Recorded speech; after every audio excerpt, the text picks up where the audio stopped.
And we're officially live and recording and all of that good stuff. All So right, very good. there's Mindy. Hey, I thought we might. I guess we should introduce each other. I'm Stephen Oliver, Advisor Wealth Mastery. I have Dr. Greg Moody with us and Miss Mindy Godfrey. And guys, I thought we might spend some time today to get started right away here. Is talked about LinkedIn strategy since we did our hyper quick little conversation yesterday about that.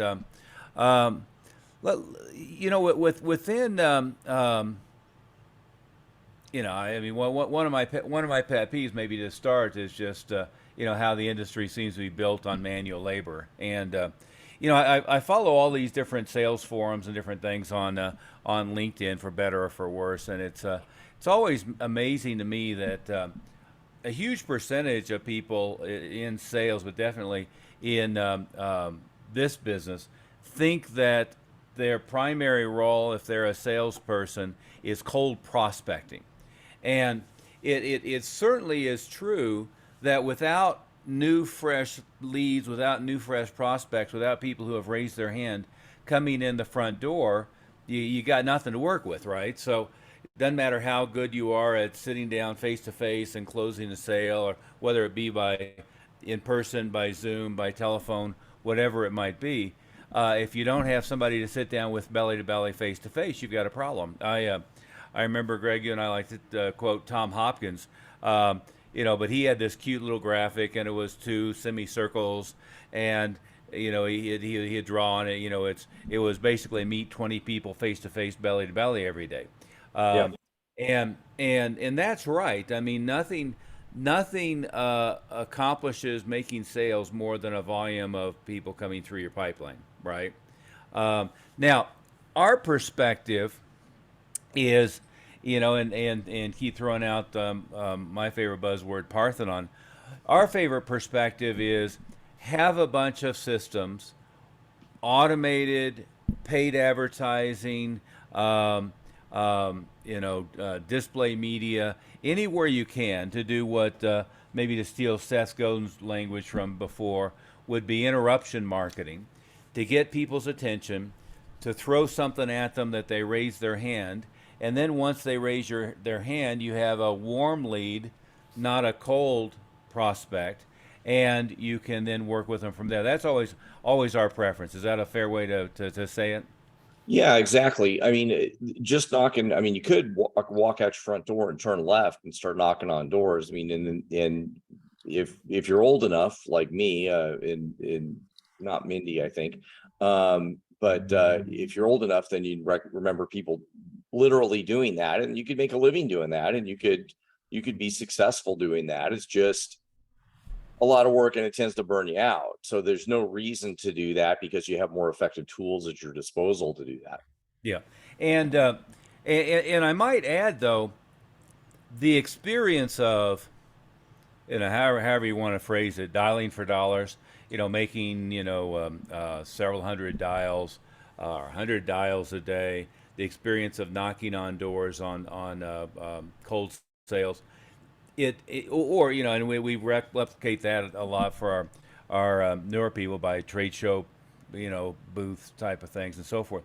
But it's the best experience in the world, because if you're not used to being able to walk through somebody through what the rationale is for them, and frankly, if you're not used to just having the chutzpah to talk to a whole bunch of people, and some of whom don't want to talk to you, it's difficult. I think it's Gary Howard, may have been Dan Kennedy, one of the top copywriters in the world. His comment was all the top copywriters started with door to door sales. Started with knock on door, have the door slammed in your face, get your, stick your foot in the door, metaphorically, if not physically. I certainly remember doing that, selling all kinds of things back in the day. But that experience is useful. But in practical terms, if you're going to make your time worth $500 an hour, $750 an hour, $1,000 an hour, even more, the time spent picking up the phone and doing cold dials, the time spending doing cold contacting gets to be you know, I mean, the way we overcome that for some people is we hire somebody, you know, in the Philippines or in your office who's an intern and put them to work on all of the cheap manual labor, right? But Yeah, well, I was gonna say, I think the model in the industry sometimes is starting out that way, and the first people you're cold calling isn't it's sort of not cold calling, it's your friends and buddies and fraternity brothers and or sorority sisters and those kind of people. And the thing is that also just there's a limited amount of people, and we talk to a lot of people and we say, well, where's your where do you get most of your business? And they say referrals. Well, if you started out your business and you had enough buddies and enough friends, you might have been able to eke out a living or sometimes get a pretty good mm, start. But it's not enough to be sustainable for a really healthy business. yeah, absolutely, absolutely. But let's shift specifically to LinkedIn here for a second, and I think what most people don't recognize with all social media, uh, but we'll make it specific to LinkedIn, is that there's a bunch of different ways to approach it, which from my perspective, you do all of them at once, right? Is what we see people will do oftentimes is try to get people to come to their LinkedIn profile, but then their LinkedIn profile purely looks like an electronic resume and doesn't really have anything that's designed as what we would term a landing page. Doesn't have anything that's designed to convert the prospect into a client, right? So I do think it's important to start there and take a look at it. Let me give an example. I'll just bring up my own here for a second, and walk through some things that are really designed to convert and not just be a resume. Let's see, share screen. Oh, the big green button. I can actually see that here. Let's see. Let's see if this works. There we go. That worked, didn't it? Yep. So if you look at this, if somebody shows up at your profile, whole bunch of profiles I see waste this space here, right? They waste the billboard. And what the billboard should be is it should be a billboard. It should be an ad for what you do. You know, we help financial advisors accelerate their growth with effective marketing that requires little or no manual labor. Well, hopefully that's fairly straightforward. And it has a direct call to the website there. Also, notice this little arrow here. Now, I'm in my own, so it's in edit mode. But if I wasn't, there'd be a bell here. Does everybody know what the bell is? The bell is turn it on or off to get notifications from anything that the particular person posts. And so, what my encouragement is to get them to click the bell, if that makes sense. So, and then, and by the way, they have a field for you to put whether you're a they, their, she, he, all that crazy pronoun shit. Pardon my disregard for that. But I instead put Maverick Coach, so it gives yet an additional field there that I can edit and play with. But again, help financial advisors accelerate their growth, and then I have our phone number there, 303-808-8719. And then I have the contact information filled out, but I also have this. Right here, it gives an opportunity to drive to a web link. And in this case, I put up a link with a bunch of options. Subscribe to the LinkedIn newsletter, subscribe to podcast channels, our where are we at here? Free growth package, free 75% off of our full marketing package, and so forth. You get the idea. So right there, in what would be on a website, you'd call the above the fold, from old newspaper terminology. So above the fold it has a bunch of different ways that we're trying to get them to respond immediately or at least pay attention in the future. Does that make sense? Anything, Mindy or Greg, anything to add to that real quick? No, it's fully populating every opportunity you have and then using it to a maximum degree. And we see so many people, especially, just to point out the photo up top Yeah. or the cover image up top, Yeah. is it's just some picture of just some picture.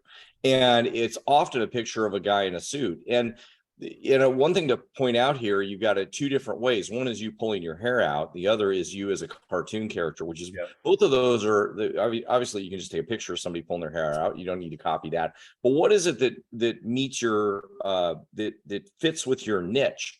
And it's often in our case, the kind of one of the things that we deal with a lot is people doing the wrong things and making a lot of mistakes and how they're dealing with their marketing. So that's the Stephen pulling his hair out because I already pulled all my hair out.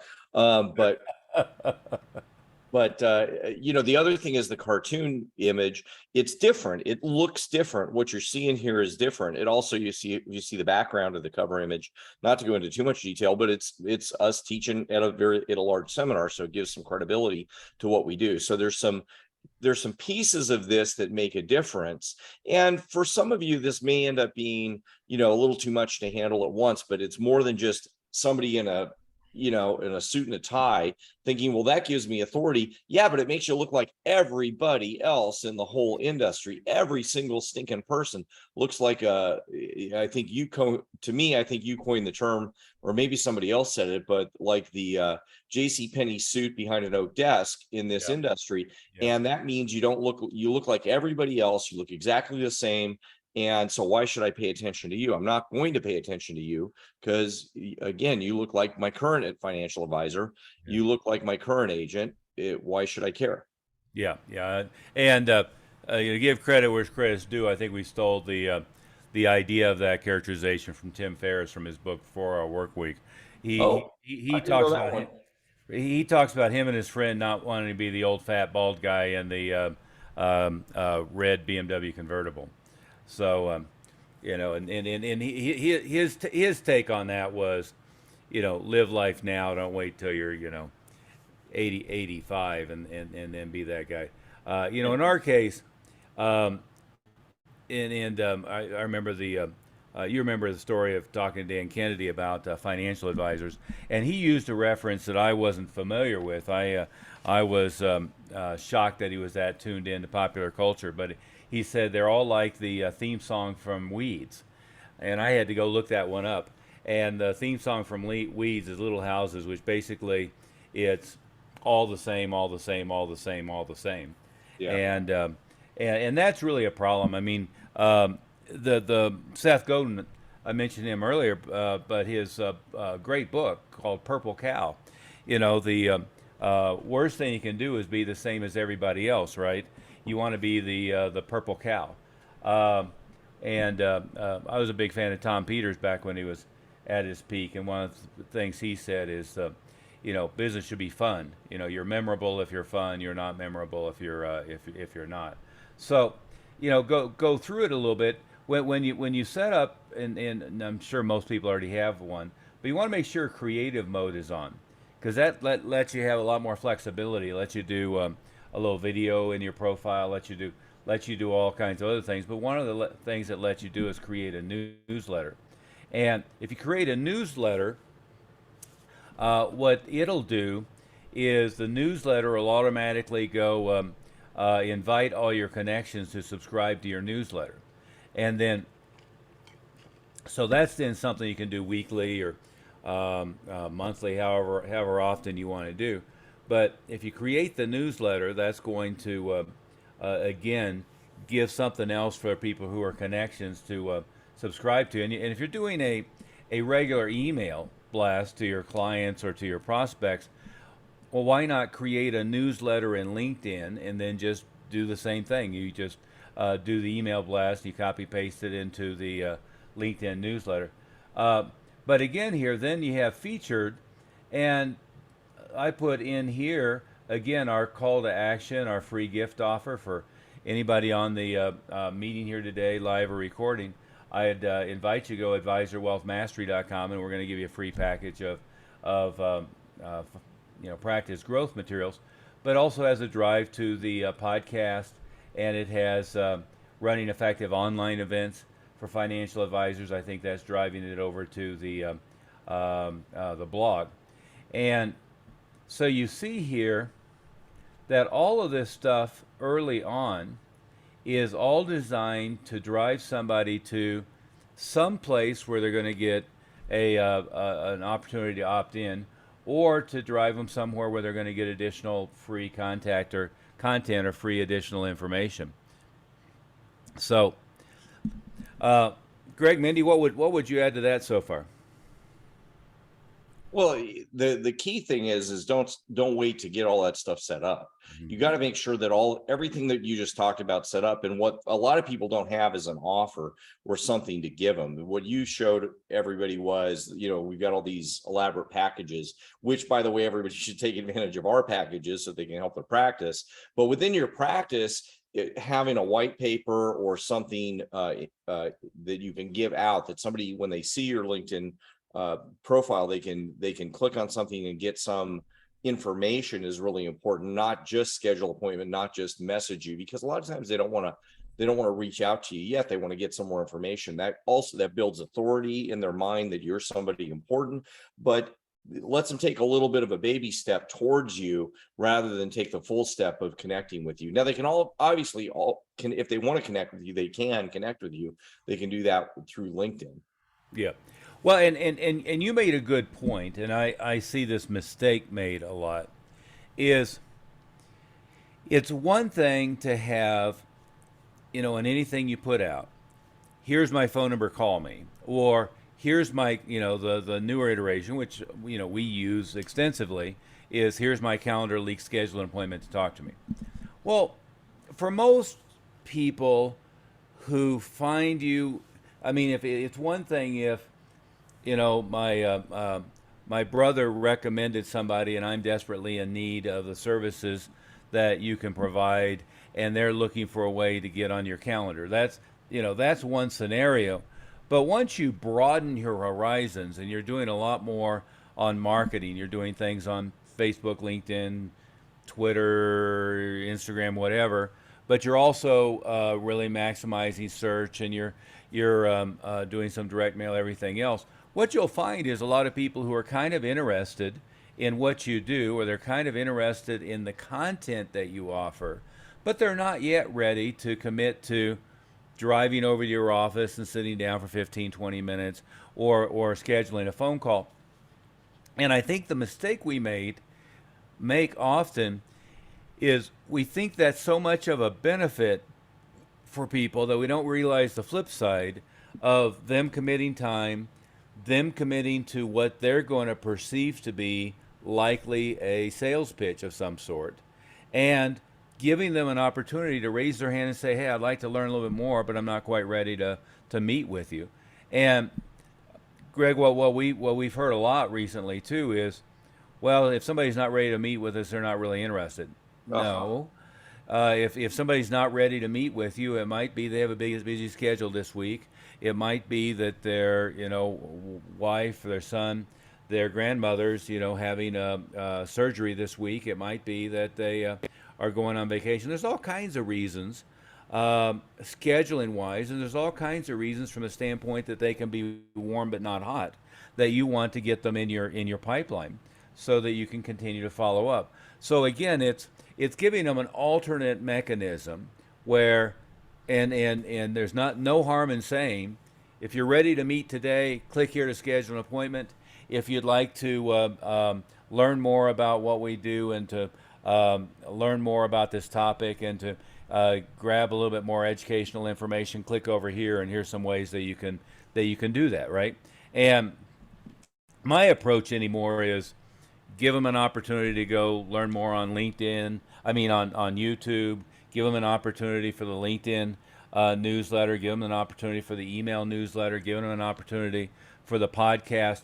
We just kind of give them an opportunity for whatever way they want to absorb information, knowing that if we keep dripping on them, not always, but many times, they'll come around and be then eager to meet with us more thoroughly. Mindy, what could you add to that? You've been talking to a lot of people who are getting that kind of middle ground. Yeah, I think probably the two biggest things are really one, making sure that you have a follow-up system. Um, but even predicated before that would be make sure that you have more than just a LinkedIn message as a way to connect with somebody because I see so many I don't even know how many hundreds of advisor profiles I've looked at on LinkedIn at this point. And they'll say, I'd love to help you with X, Y, or Z.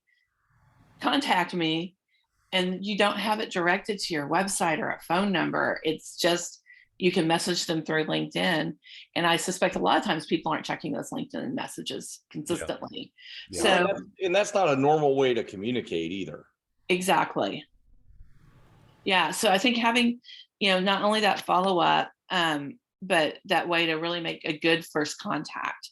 I think if people can't get hold of you, then they're going to move on to the next person they can get hold of when they're ready. And again, that's, having those follow up systems so that you make sure you're staying in touch with people effectively.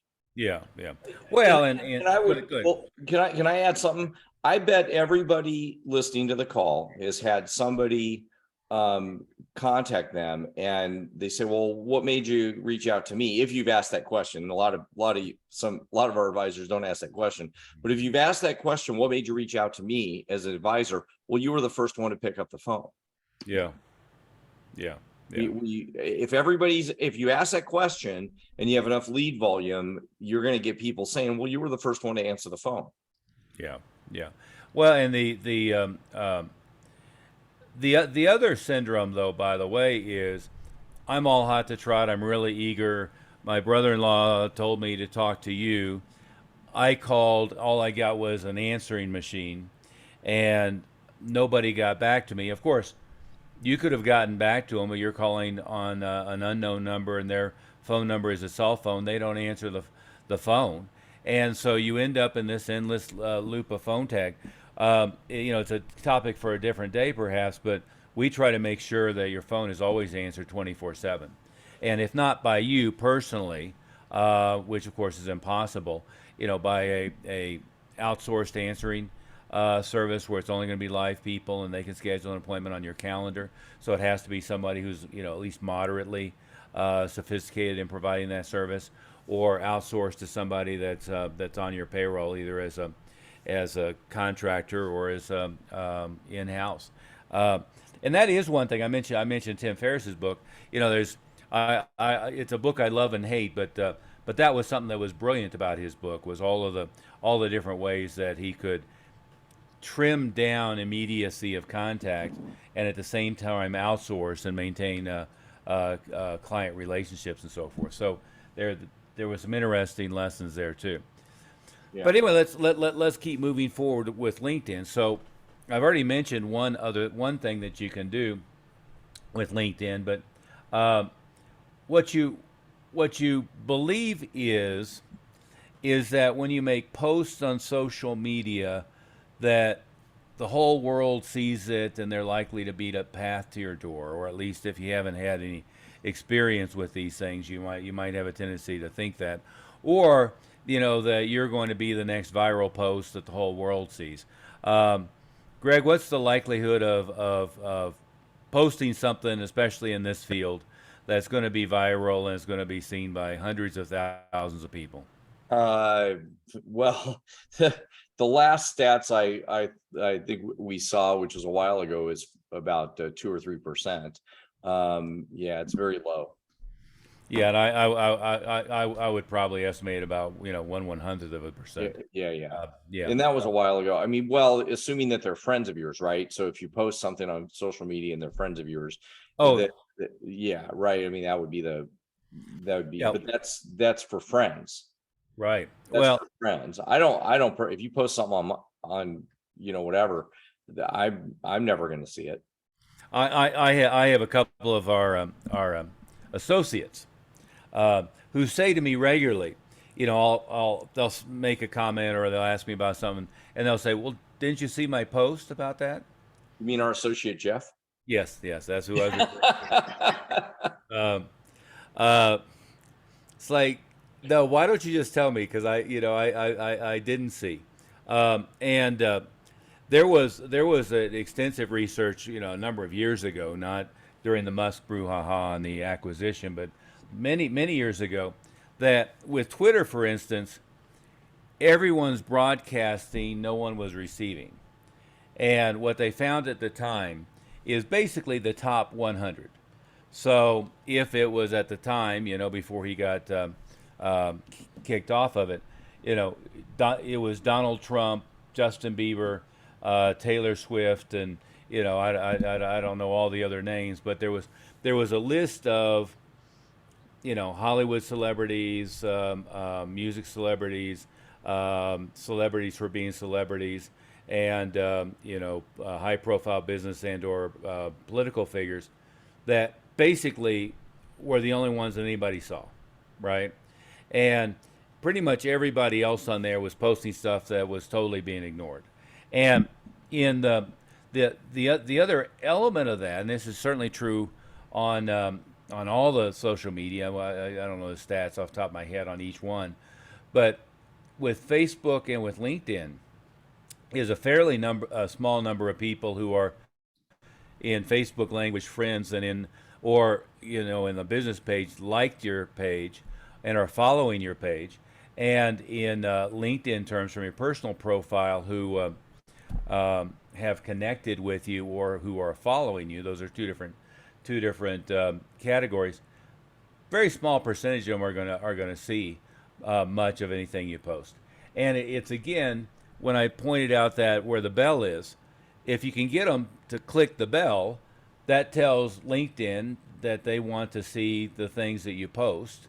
And then if you could get them to subscribe to the newsletter, and we should talk about that next, is when they subscribe to the newsletter, they not only, it's like clicking the bell, Facebook shows it to those people who are subscribed, but it also emails them directly into their email. So you're getting an email from LinkedIn going to their email that's listed in their profile with the newsletter, as well as they're getting, and mysteriously, LinkedIn's not charging you for any of that. I imagine it's soon to be coming, right? Yeah. Soon it'll be $100 for the first 500, and 200, whatever at some point. But that's the advantage of the newsletter. I can go back here to and I have 4 or 5 things that I want to be sure we don't miss here. But if I go back to sharing the screen and make sure I get the right screen here. If I go back to sharing the screen, and so if I wanted to make a post, you're in this field here. It says start a post, and when I go to write article, in this case, I'm going to under my own personal profile, and notice that we have the business profile page, we have the podcast has its own page, the marketing program has its own page, and each one has followers. But if I go into my personal one, I'm now, and again, I've set it up, so you had to have set it up first, but I'm now into the create a newsletter. And so, and again, I had to have creator mode turned on, and then I have to tell them I want to create a newsletter. And so far anyway, LinkedIn is very centric on personal profiles, less so than company profiles. So from all the data I'm seeing, you're much better off to have the newsletter go out as you, and you're much better off to have it set up under your personal profile. But if you look in here, so here's various articles that I've done, and here you guys will appreciate this. Here's my one when I was stranded in Aspen with the what turned out to be a bent wheel, because apparently Aspen, even though it probably has the highest per capita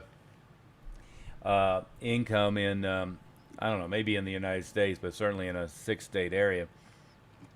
But apparently they don't like to fix their roads. I came in from Independence Pass and hit a pothole to the extent that it bent the front wheel, blew the front tire, and the bike was unrideable. And it just happened to be in the 2 mile pocket where it had no cell service. So I actually ended up, I thought, well, there's no big deal. I'll call an Uber or whatever. And I actually ended up hitchhiking for the first time in my adult life. Uh, First time in my life, I must say. I had never hitchhiked before. Um, but, uh, but notice, here's the article, here's a couple of photos. But then it has what? A drive.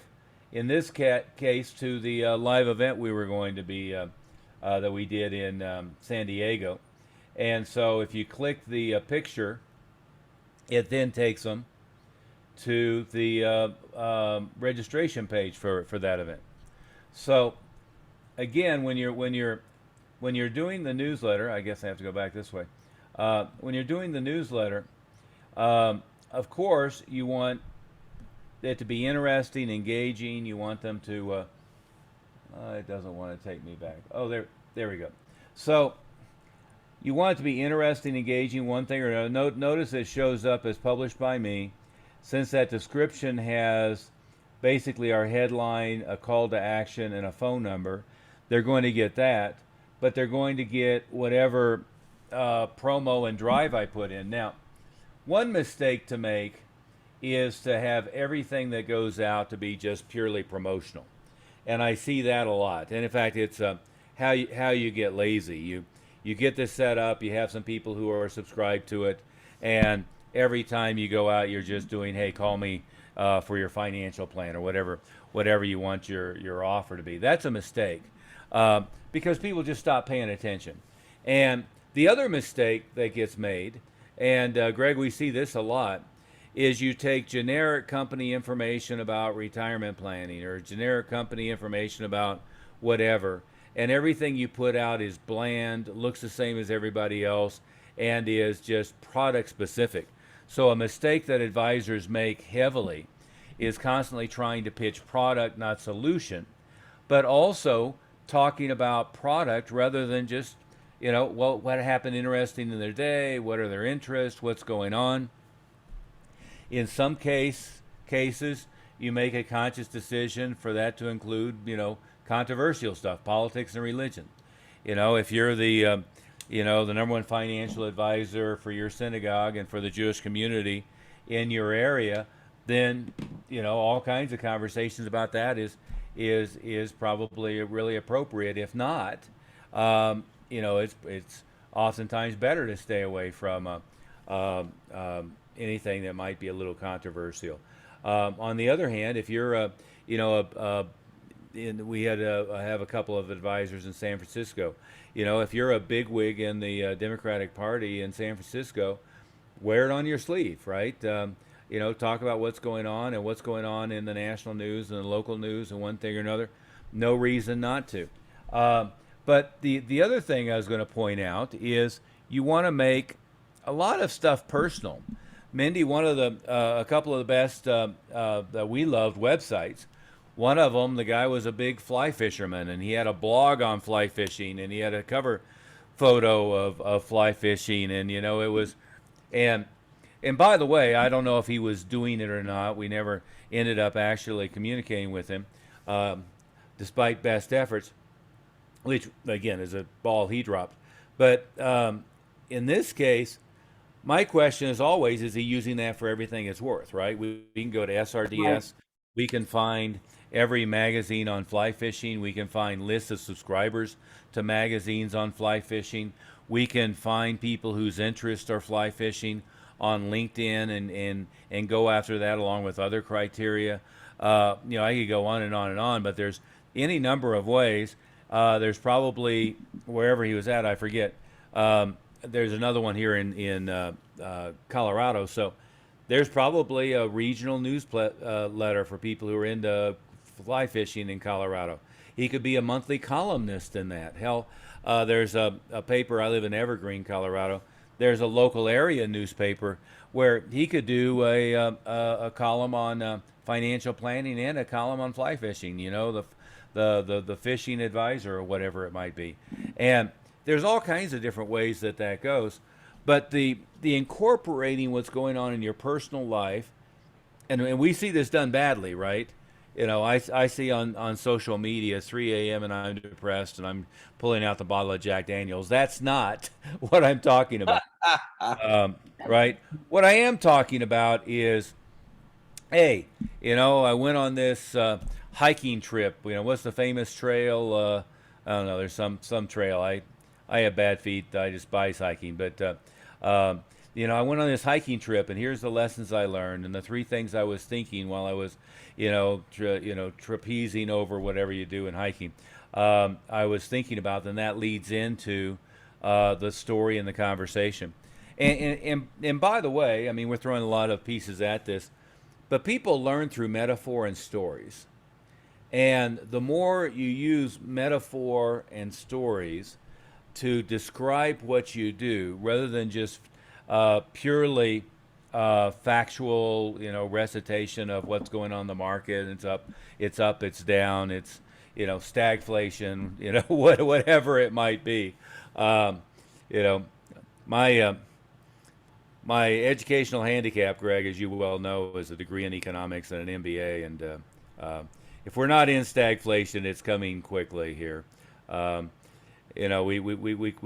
could do a diagnosis of this administration of the 12 easy ways to kill a thriving economy, but that's a story for another day. Well, but the point is, though, is we very frequently talk to advisors, and they're very focused, and especially when we're talking about LinkedIn marketing, they get very focused on really unfocused when we say, well, who do you want to market to, and who's your niche? And they say, well, really, I want everybody, 45 and up that's got a bunch of money. Okay. Or worse yet, 45 and up. I don't care if they're broke, they're rich. Oh yeah, that we recently have had. I really want to help everybody, so it doesn't matter. We really, and there's a couple pieces in there. One is they're marketing from a sense of desperation because they just want more leads. That could be one piece. The other, and even if they're not marketing from a sense of desperation, they're very unfocused in who they'd want to work with. But the flip side is this fly fishing example. Number one, people that have time to fly fish are probably not broke.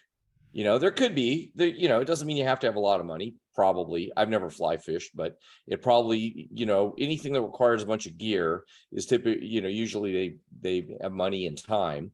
And it's a bunch of people that you probably affiliate with that you like. So there's a lot of nice things about that. And it doesn't mean that you're only going to work with people that fly fish. You can still work with some other groups, but it gives you some focus for what we're going to do next and what the marketing is going to be.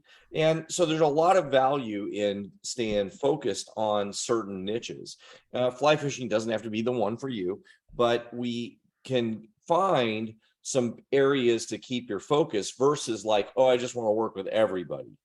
And we've even had people that just say, really, we want to work with anybody, not even age related, not income related, it's like you're never gonna, it's like, swimming in the ocean with no direction, you're going to end up nowhere.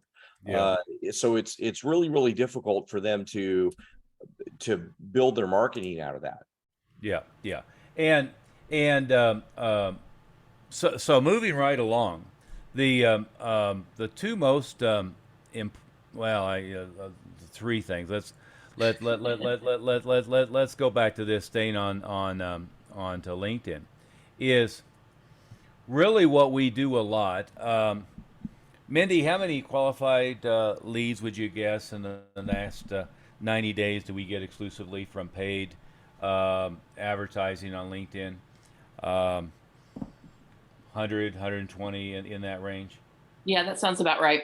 Yeah. So what people miss is that, well, I don't need to share the shit, is people miss that really all of the, ask yourself the question, why is Facebook and why is LinkedIn, or are they both multi-billion-dollar companies?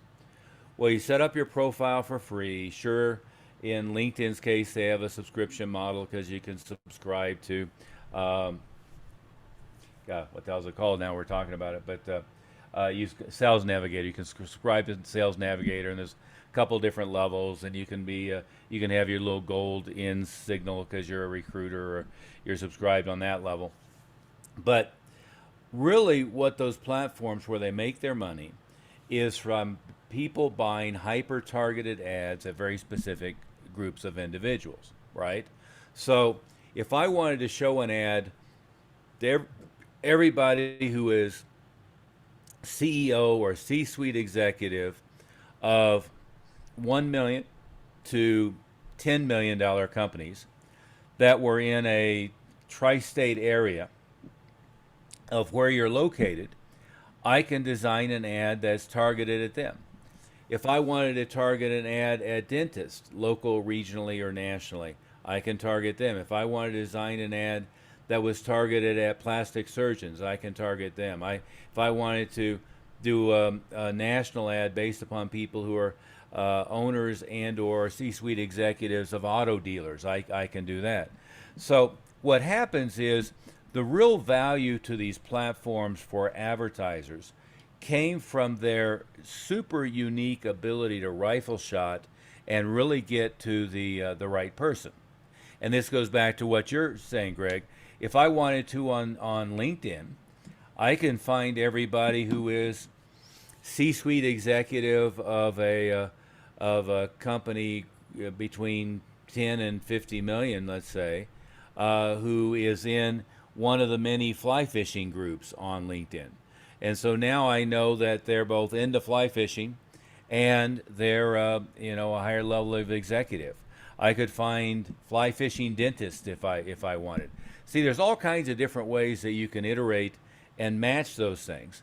And so when you use Sales Navigator in LinkedIn, it gives you a tremendous number of different things.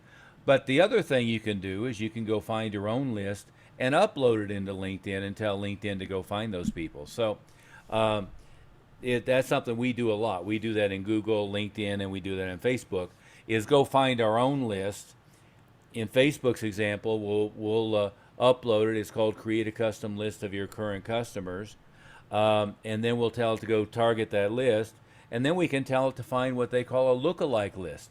So people who share a common demographic and psychographic profile from the list you gave them already. What would you add to that, Greg? Yeah, well, all of those things are important in niche. In the idea is to be able to use the information you have in multiple ways. And what ends up happening is we end up talking to people, and the classic thing we deal with is, what's the one thing I should do? Well, what's the one thing I should do in marketing? And it'll just give me a flood of leads and I'll never have to do any other work. And there's two answers to that. One is that's the wrong question. You need to have many things you're doing in marketing, but it's not as hard as it sounds. It's not as hard as it sounds to have multiple things going on in marketing. What you just talked about was a way that you can use one set of information and repurpose it in many different ways. Another way we do that is if somebody needs to put content out on the internet. That's not our topic for today, but blog content on the internet, podcast content, turn it into a book, turn it into a white paper, do lots of other stuff with it. That could all just come from a 15 or 20 minute video that you do, which we call a podcast. And that gets transcribed for you. You pay somebody to do that, very cheap to do.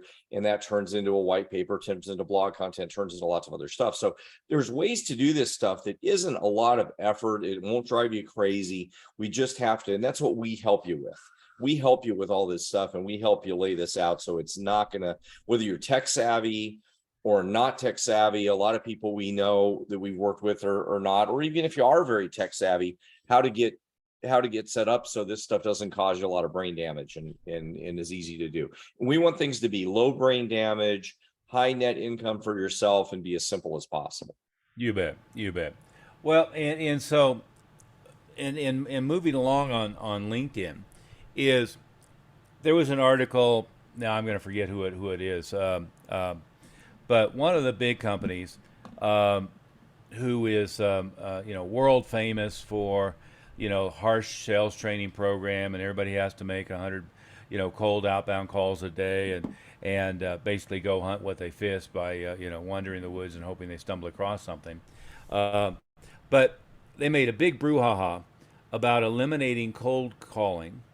And the reality is, between do not call list and mobiles, and it was mostly mobile numbers, is cold calling has become exceedingly difficult. other than calling companies to, talk to people directly at companies. There is an issue there, or an opportunity there.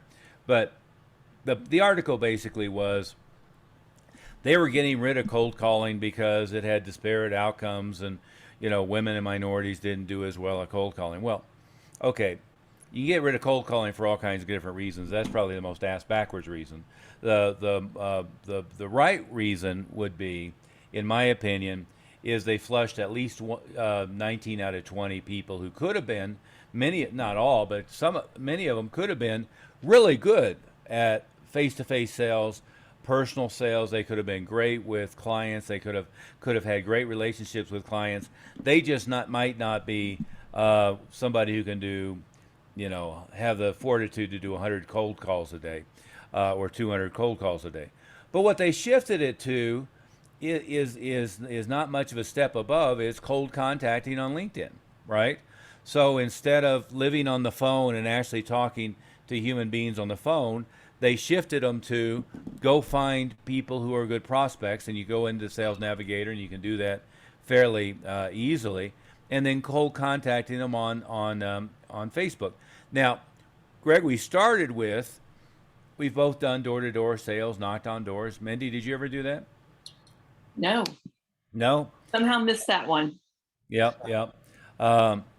It's a great training ground. I will say that, just as the 100, cold calls a day are a great training ground. But the conversation we were having yesterday, and with Bruno of Hummingbird Software, is one of the things that they have created, and I've already invited him to come on one of our podcasts, so we'll talk to Bruno soon about what's that. We're experimenting with their software.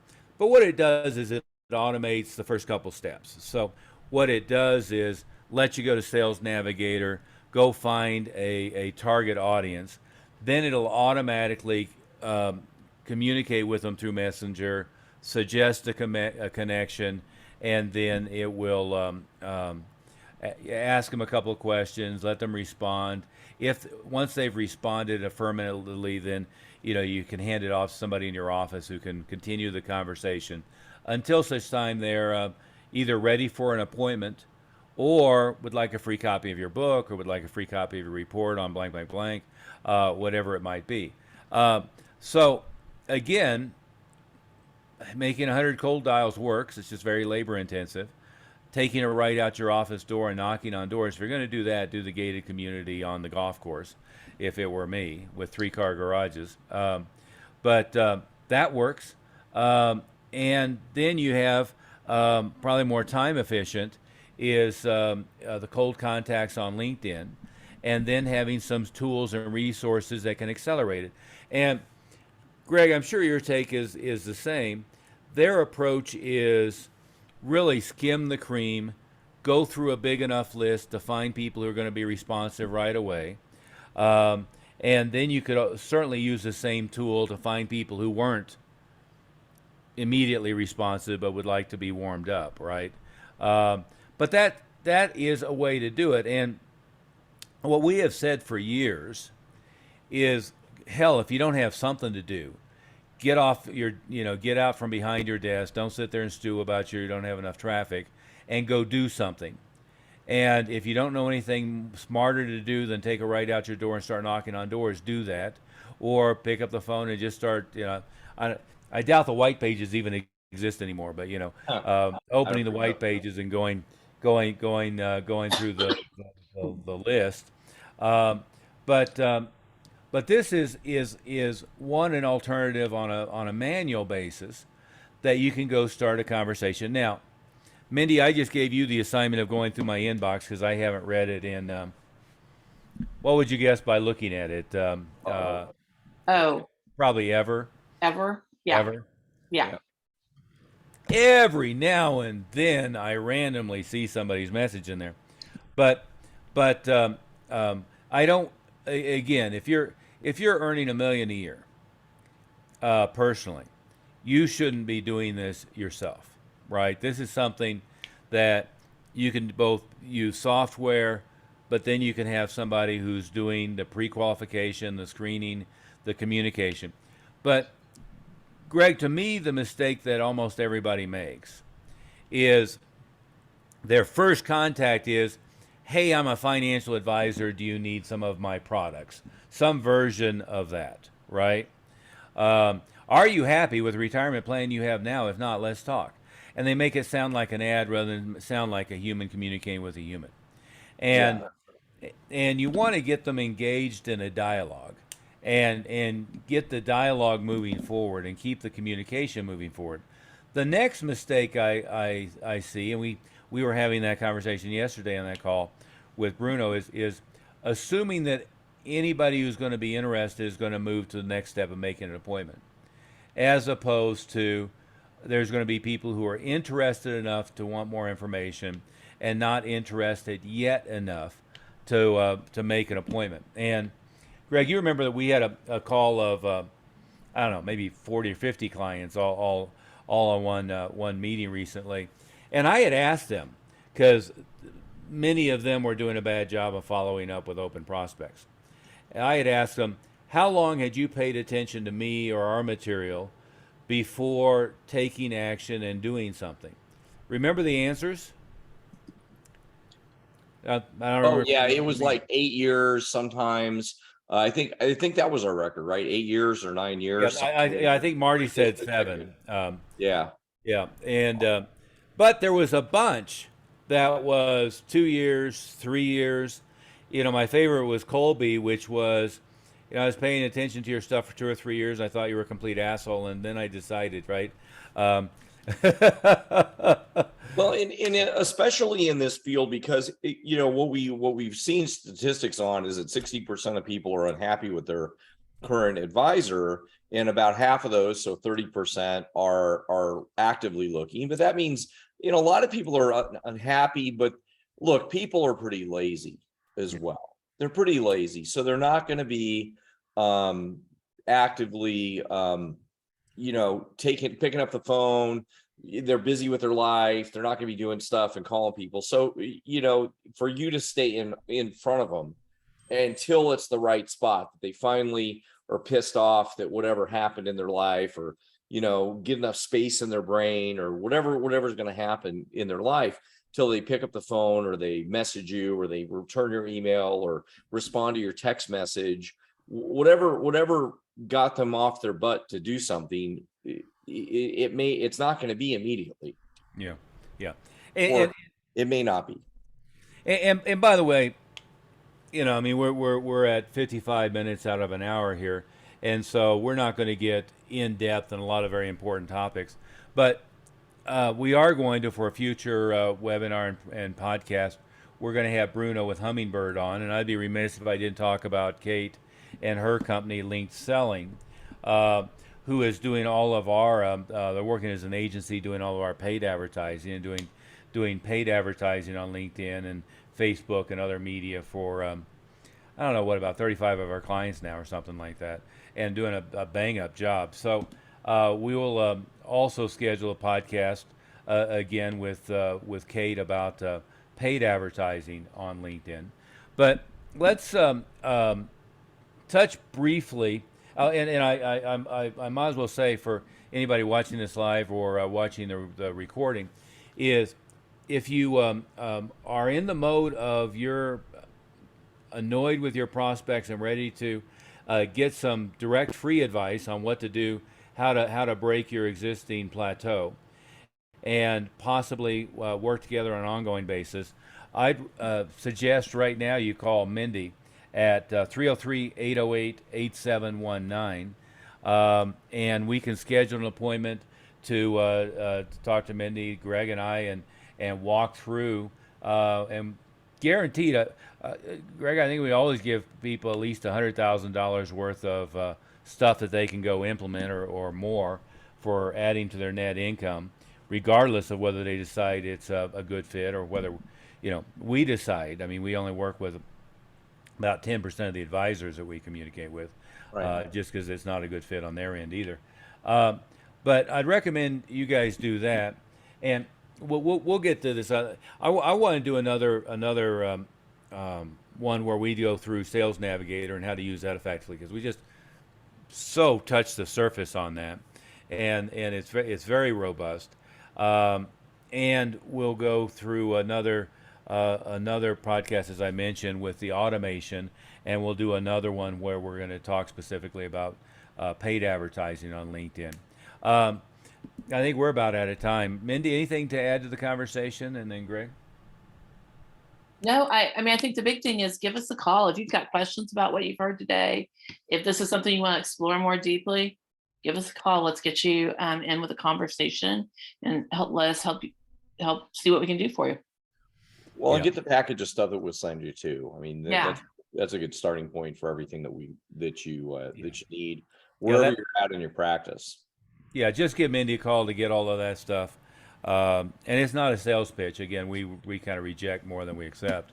But we'll be happy to talk to you at whatever stage in your career you're at. We're happy to give you some advice on how to accelerate that.